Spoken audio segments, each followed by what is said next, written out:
The salty wind whipped at Thomas's weathered face as he stood watch by the majestic lighthouse, feeling every gust that carried the scent of the sea.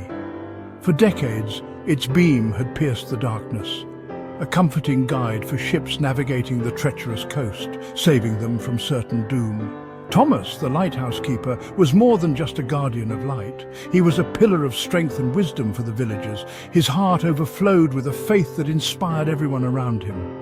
They sought his counsel, finding solace in his gentle words and unwavering faith, which gave them hope even in the darkest of times. One stormy evening, a young man named Peter stumbled upon the lighthouse, his shoulders slumped with despair, his eyes filled with tears. Life's troubles had consumed him, leaving him lost and yearning for guidance, searching for a way out of the darkness that had enveloped his soul. He had heard whispers of Thomas's wisdom and the solace he offered, and he decided to seek his help. With a heavy heart, he hoped that the old lighthouse keeper could ignite a beacon of hope in his own darkness, helping him find his way to the light. Peter's eyes, filled with a mixture of anxiety and despair, met Thomas's. His gaze was heavy, as if carrying the weight of the world. The old man, his face etched with the wisdom of time, smiled warmly, inviting Peter to share his burden. His smile was like a ray of sunshine on a cloudy day. The young man poured out his soul, his words tumbling from his lips as he spoke of shattered dreams, an uncertain future, and the oppressive feeling of drifting in a sea of uncertainty. Every word was laced with pain and a longing for understanding. Thomas listened patiently, his gaze filled with compassion and understanding. He didn't interrupt, giving Peter the space to express everything that had been bottled up inside him. "Come," Thomas finally said, his voice as steady and reassuring as the lighthouse beam behind him. His words were like a signpost in the darkness. "Let's climb the tower. Sometimes the light is easier to see from above the storm.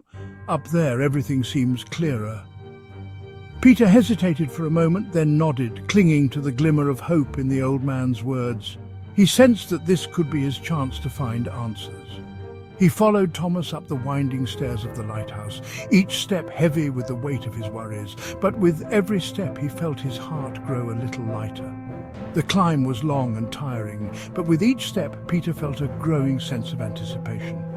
He knew that something important awaited him at the top, something that would change his life.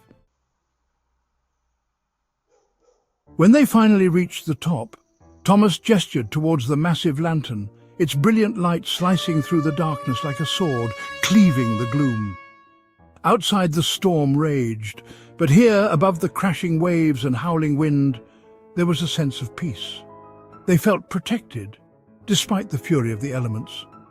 Peter stared at the powerful beam, mesmerized by its unwavering strength. He couldn't tear his eyes away, feeling the light penetrate his very soul. "This light," Thomas said, his voice a low murmur against the roar of the storm, "guides ships through the darkest nights, showing them the way home. It is hope for those who are lost." He placed a hand on Peter's shoulder, his eyes filled with kindness. They stood there, a connection passing between them that transcended words. And just like this lighthouse, God's word offers us light on our path, guiding us through life's storms. It is our compass when we feel lost. Thomas opened a worn Bible, its pages filled with handwritten notes and underlined verses. He knew that these words had the power to change lives.